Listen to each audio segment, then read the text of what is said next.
Hello everyone, welcome to lead কথা। আজকের ভিডিওতে আমরা আলোচনা করতে যাচ্ছি রবিনসন ক্রুশোর কিছু গুরুত্বপূর্ণ প্রশ্ন উত্তর পরীক্ষার জন্য। গত ভিডিওতে আমরা রবিনসন ক্রুশোর বাংলা সামারিটা সুন্দর করে কভার আপ করেছিলাম। যারা দেখোনি তারা প্লেলিস্টে গিয়ে ভিডিওটি দেখে নিতে পারো। তো প্রথমে কোয়েশ্চেন একে চলে যায়। এখানে বলা হয়েছে what is the central theme of Robinson Crusoe. আমি এখানে আনসারগুলো একদম সংক্ষেপে লিখেছি যাতে বুঝতে সুবিধা হয়। প্রশ্নের সাথে আনসারও দিয়ে দিয়েছি। The central theme in survival, faith and self reliance, অর্থাৎ সে 28টা বছর সেখানে কাটানোর পরে যে সার্ভাইভ করেছিল, যেভাবে কষ্ট করে সার্ভাইভ করেছিল, অনেক কিছু শিখেছিল, ফেথ ছিল, বিশ্বাস ছিল এবং সেলফ রিয়েলাইজেশন হয়েছিল তার, সেটাই হচ্ছে এই রবিনসন ক্রুশোর মেন থিম। তারপর দ্বিতীয় প্রশ্নতে যাই আমরা। How does Crusoe survive on the island, কীভাবে আইল্যান্ডে সার্ভাইভ করেছিল। He builds a shelter, farms food and trust in God. সে এই জনহীন দ্বীপটাতে কিন্তু একা ছিল আইল্যান্ডে, এবং সে আস্তে আস্তে শেল্টার করে, সেখানে পশুপালন শুরু করে এবং বিভিন্ন ফুড কাল্টিভেট করে, এবং সে ধীরে ধীরে গডের প্রতি ট্রাস্ট করতে থাকে, এবং সে রিলিজিয়ান বিভিন্ন বুক পড়তে, বিভিন্ন কাজ করতে থাকে। এভাবেই সে সার্ভাইভ করেছিল আইল্যান্ডে। Then third question, what is the symbolic meaning of the island. আইল্যান্ডের এখানে সিম্বলিক মিনিংটা কি বুঝিয়েছে, এটা আসতে পারে the island represent isolation, self discovery and human struggle. এখানে অ্যাকচুয়ালি আইল্যান্ডটা কীভাবে কি মিন করছে সেটা বলা হয়েছে।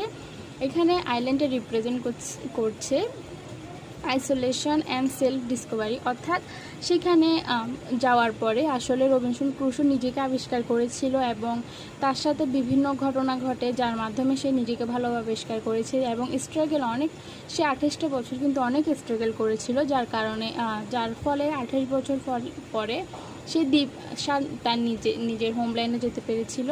সো এখানে আইল্যান্ড বলতে ওর স্ট্রাগল পিরিয়ডটাকে বোঝানো হয়েছে, এবং কী কী ডিসকভারি এবং আইসোলেশন ঘটেছিল তাই বোঝানো হয়েছে। Then next question, who is Friday, what is his role in the novel. Friday is a native man saved by Crusoe, he become his loyal friends and helper on the island. অর্থাৎ Friday একজন prisoner ছিল যাকে Robinson Crusoe বাঁচিয়েছে, এবং সে Friday আস্তে আস্তে ক্রুশোর সব কথা শুনতে থাকে। ফ্রাইডে ক্রুশোকে সব কিছু শেখায়, রিলিজিয়াস বানায়, এবং কীভাবে কাল্টিভেট করতে হয় সেভাবে শেখায়, এবং ফ্রাইডেও ক্রুশোর প্রতি একটি পজিটিভ ছিল, তাকে মাস্টার মানত। এভাবে একজন অন্যজনকে হেল্প করার মাধ্যমে তারা আইল্যান্ডে একটি বন্ধুত্বপূর্ণ সম্পর্ক গড়ে তোলে। দেন এরপরে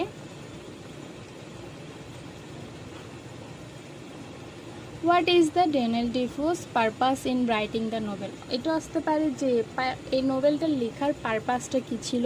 এটা একটা রিয়েল ঘটনা, to teach moral lesson and human strength in hardship, অর্থাৎ একটা কঠিন পরিস্থিতিতে যে হিউম্যানের যে হার্ডশিপটা থাকে, অর্থাৎ সে স্ট্রাগল করার যে স্ট্রেংথটা থাকে, সেটাই আসলে এই রবিনসন ক্রুশো গল্পটা দ্বারা বোঝানো হয়েছে।